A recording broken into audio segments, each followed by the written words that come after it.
You weren't just a friend. You were her secret sanctuary, the one she vented to, cried to, confessed things to that even her partners never heard. But love? That was never part of the deal, at least not for her. For her, you were a mirror, but not a mirror she wanted to gaze into. You were a safe projection, a placeholder. You thought time would change everything, that consistency would awaken affection, that one day she'd look up and see you. But Carl Jung warned us long ago. The meeting of two personalities is like the contact of two chemical substances. If there is any reaction, both are transformed. You weren't transforming her, you were containing her. And so the reaction never came. In Jungian psychology, love is not affection alone. It's the tension between opposites, masculine and feminine, order and chaos, conscious and unconscious. But the nice guy, the one always available, always accommodating, he doesn't create tension. He dissolves into her orbit, and in doing so, he loses polarity. That's why she said you were perfect, but chose someone reckless, because he stirred the unconscious, and you simply stabilized it. You weren't rejected for being too little. You were rejected because you offered no fire. Not the kind that burns, the kind that awakens. You became emotionally safe, but erotically invisible. And deep down, you knew it. But you kept hoping she'd see you differently if you just kept showing up. But Jung teaches, what you suppress in yourself becomes the shadow. And when a man hides his aggression, his desire, his core masculine essence, he becomes forgettable. She didn't fall for him instead of you because he was better.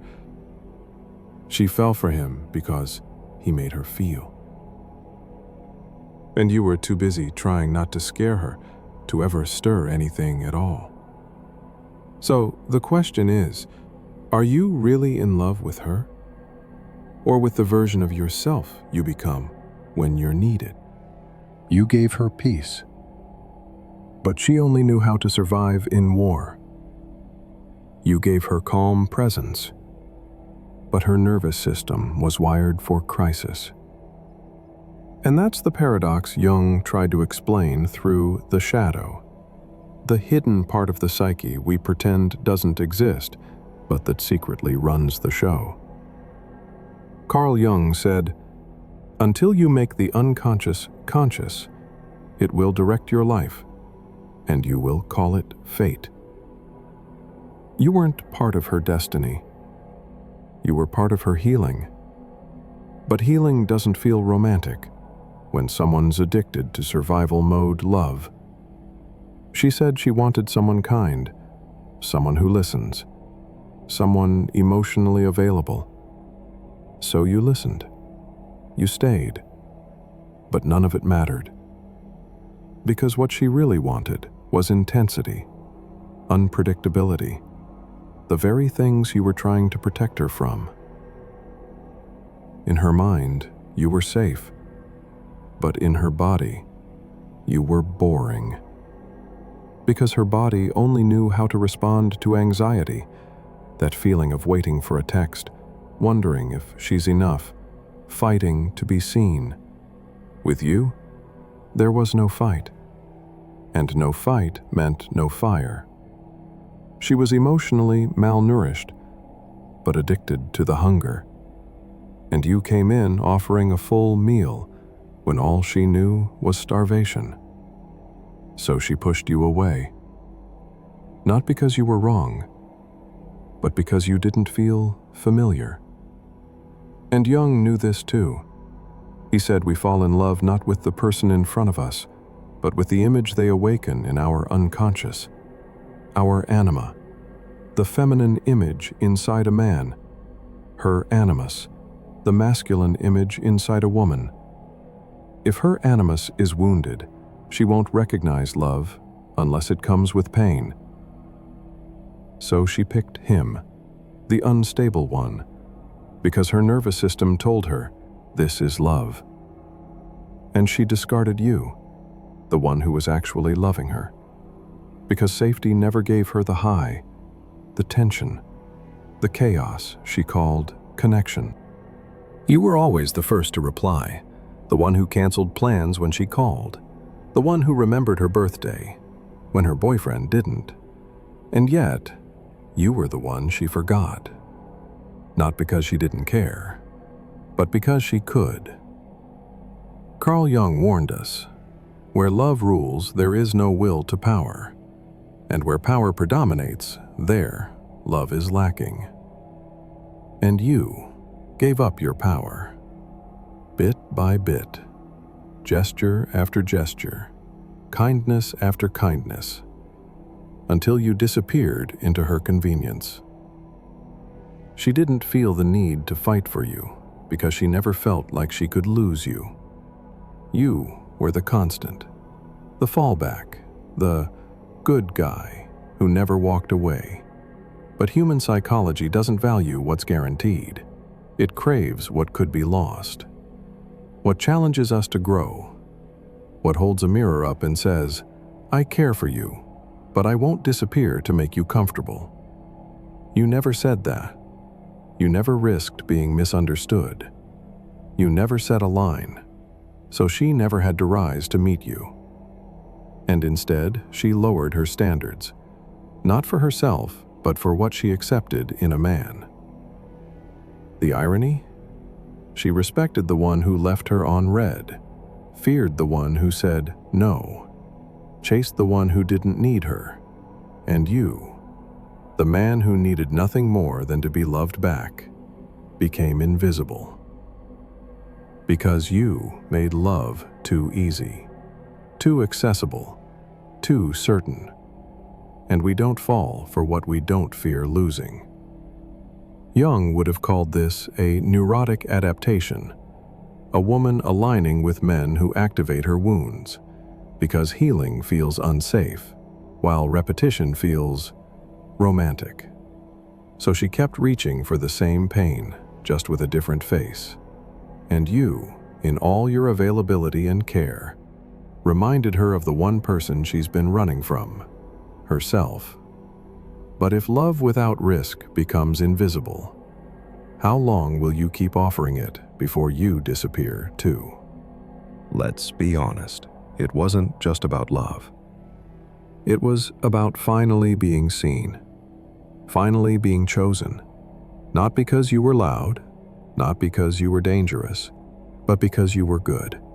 You didn't chase her affection, you chased her validation. Carl Jung once wrote, "People will do anything, no matter how absurd, to avoid facing their own soul." And this constant availability, this waiting, this hoping, was your way of avoiding your truth. Because deep down, you weren't just afraid of rejection. You were afraid that if she didn't choose you, then maybe your goodness had no value at all. And so you stayed, in the shadows of her boyfriends, the backup dancer in her love story, the emotional janitor who cleaned up the mess after every heartbreak. You kept thinking, if I'm just more patient, more kind, more understanding, maybe one day she'll see. But love built on waiting to be seen isn't love. It's a bargain. And that bargain cost you your dignity. Jung believed the man who abandons his shadow, his anger, his assertiveness, his raw truth, becomes only a shell. And you, in your quest to be the nice guy, cut off every part of you that felt dangerous. You dulled your edges, smoothed your voice, softened your presence, until you were no longer a man. You were a cushion, comfortable, reliable, and completely ignorable. You weren't waiting for her to fall in love with you. You were waiting for her to give you permission to feel like enough. But here's the truth. She can't give you that. she never could. Because what you want from her, only you can give to yourself. So ask yourself, was it really her you were chasing? Or the version of yourself you hoped she'd one day reflect back? You thought being her safe space would make her stay. You thought your softness would be enough. But there's a brutal truth no one tells you. A man who becomes her cushion eventually becomes her carpet. She walked on you, not because she was evil, but because you trained her to. You never challenged her behavior, never set a boundary, never once said, "This is where I end and you begin." Carl Jung said, "There is no coming to consciousness without pain." And your pain was the slow death of your identity in the name of being chosen. Because love, for you, became performance. You smiled when you wanted to scream. You listened when you needed to speak. You stayed silent to avoid losing her. And in that silence, you lost yourself. You thought you were emotionally strong. But strength isn't silence. Strength is truth. And the truth is this: she didn't want a therapist. She wanted a man. Someone who could hold her pain but not swallow it. Someone who could offer her support without disappearing into it. You wanted to be different from the others, the bad boys, the distant types. So you went all the way to the other side, hyper-present, hyper-giving, hyper-soft. But you forgot that polarity isn't about being nice. It's about being whole. Jung called this the integration of the shadow, the ability to bring the rejected parts of yourself back into the light. Your assertiveness, your anger, your drive, your masculine edge. These weren't flaws, they were fuel. And without them, you weren't safe, you were invisible. Because a woman doesn't crave a man who erases himself. She craves a man who can love her, without losing himself in the process. So, ask yourself this: are you truly kind, or just afraid to be anything else? You called it betrayal. You told yourself she used you, broke you, discarded you. But if we strip away the emotion, the story, the ego, the narrative, what are we really left with? A mirror.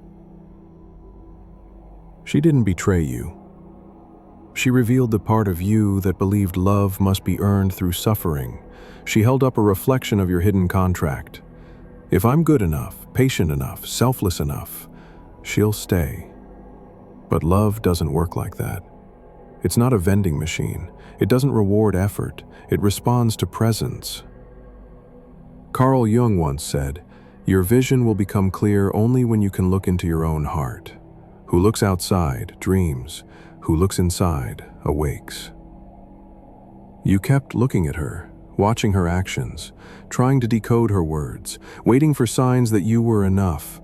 But the clarity you were chasing out there was always inside, buried beneath your fear of being alone, of being unseen, of being unloved, unless you were constantly proving your worth. You weren't in love with her. You were in love with what she represented. A chance to finally feel like you mattered. But here's the brutal truth. She didn't give you that validation because she sensed you didn't believe you deserved it. You were performing. You gave with a smile and a hidden hope. You supported her, but secretly resented not being chosen. You stayed, but kept waiting for the reward. That's not generosity. That's a transaction dressed in virtue. And when she walked away, it wasn't your kindness she rejected. It was the void beneath it. The invisible expectation. Love me back, or I'll break. But breaking was the best thing that could have happened. Because only through breaking do we finally see what was fake. She didn't break you.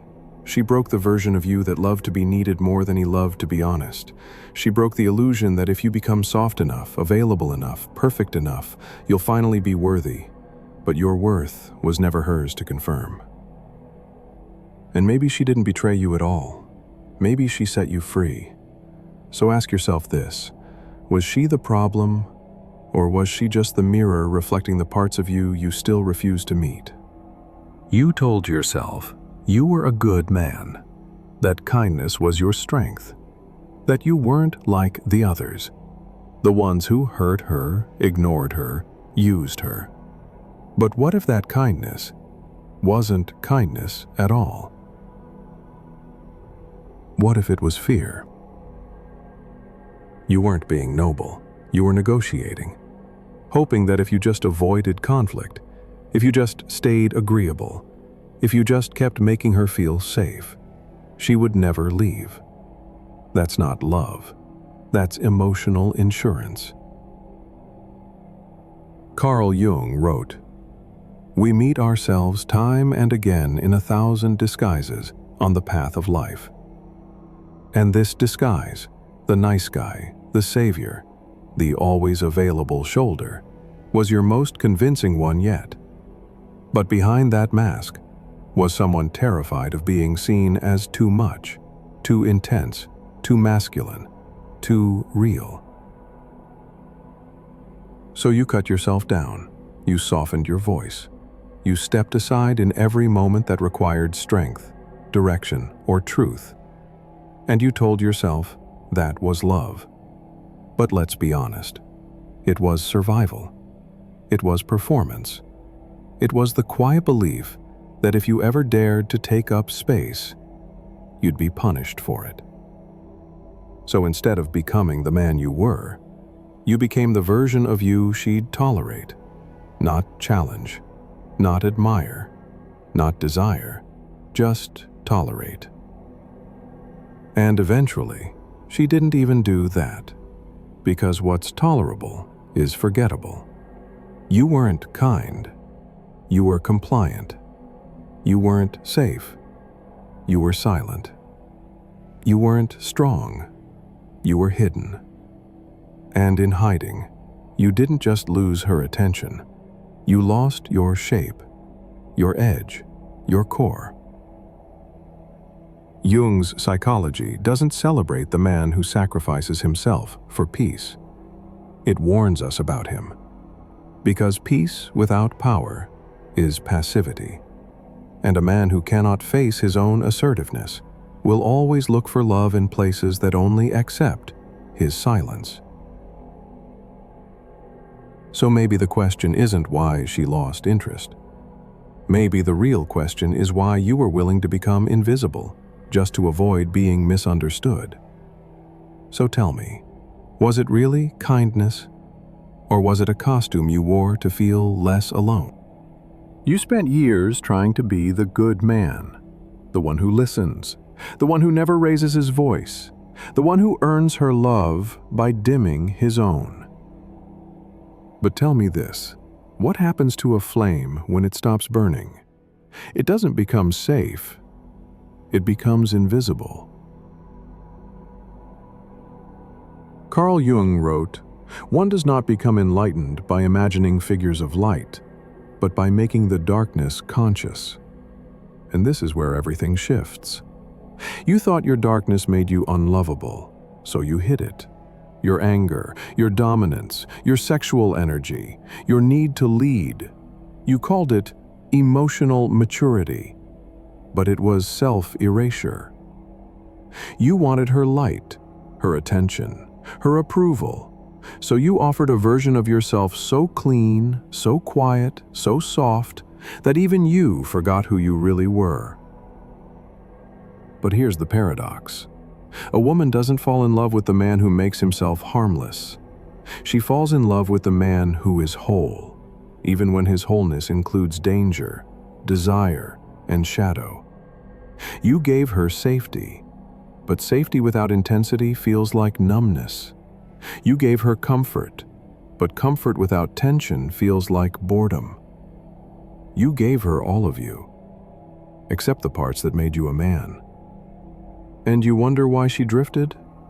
Because deep down, she wasn't looking for a therapist. She was looking for a presence that couldn't be ignored. Not someone who fixed her, but someone who made her feel the weight of being seen, fully, not politely.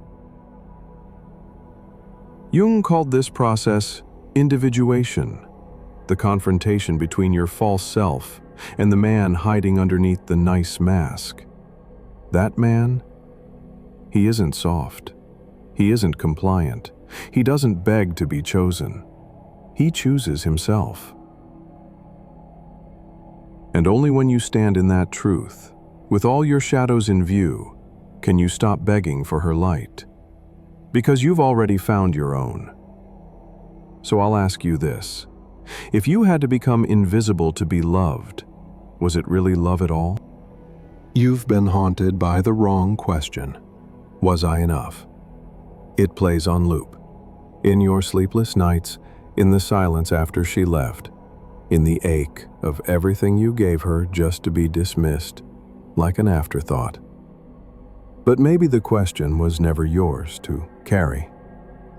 Carl Jung once said, "Everything that irritates us about others can lead us to an understanding of ourselves." And maybe that's what this is. Not rejection, not betrayal, but a brutal mirror, a chance to see what you've been blind to all along. Because you weren't evaluating her. You were too busy trying to be evaluated by her, to be chosen, to be crowned worthy. But here's the cost of that need. You never asked if she had what you needed. You never stopped to ask, was she emotionally mature? Did she show up for me? Did she make me feel respected, desired, safe? No, because you were stuck in a performance, trying to become her definition of lovable, instead of checking if she even deserved a seat in your life. Reflective. You were terrified to lose her, but never considered what you were losing by keeping her. And that's the shift. The moment a man stops worshiping the idea of being good enough and starts discerning who is truly worthy of his love. Because not every woman who wants your attention deserves your presence. And not every woman who praises your softness can hold space for your power. She wasn't your test. She was your reflection. The external proof of the internal belief that if you just give more, fix more, soften more, you'll finally be loved. But that belief was never yours. It was planted in you. And maybe the real tragedy isn't that she left. It's that she stayed just long enough to make you forget who you were before you started chasing her approval. So let me ask you, if she had to leave for you to find yourself, was losing her really the loss? Or was it finally the beginning? You saw it as rejection, as proof that you weren't enough, that your love, your patience, your loyalty had failed. But what if it was never rejection? What if it was redirection? Carl Jung once wrote, "Your vision will become clear only when you can look into your own heart. Who looks outside dreams. Who looks inside awakens." You were looking for answers in her eyes, in her reactions, in her decisions, but the answer was never in her. It was in what you tolerated, what you accepted, what you kept calling love, when it was really a slow abandonment of yourself. You begged for her to see you, to recognize your worth, to finally choose the man who had always been there. But here's the brutal truth. You didn't really want her love. You wanted your own reflection, coming back to you in her eyes. You wanted to believe you mattered, that all your softness, your strength, your stability meant something. But people can't give you what they've never given to themselves. She didn't recognize your value because she hasn't found her own. And now, in the aftermath, when the calls have stopped, the silence has settled, and the illusion is broken, you're left with something far more sacred than her love. A chance to rebuild. Not from the ashes of who you pretended to be, but from the truth of who you are. unfiltered, untamed, undeniable. Because the real wound wasn't that she left. It's that you abandoned your own depth to keep her comfortable. But that ends now. From this moment on, you don't shrink to fit. You don't beg to be seen. You don't apologize for being whole. You walk, with your shadow beside you, your heart unhidden, and your soul no longer negotiable. So the final question is this: if pain was the price of awakening, was it ever really a loss? Or was it the truth setting you free?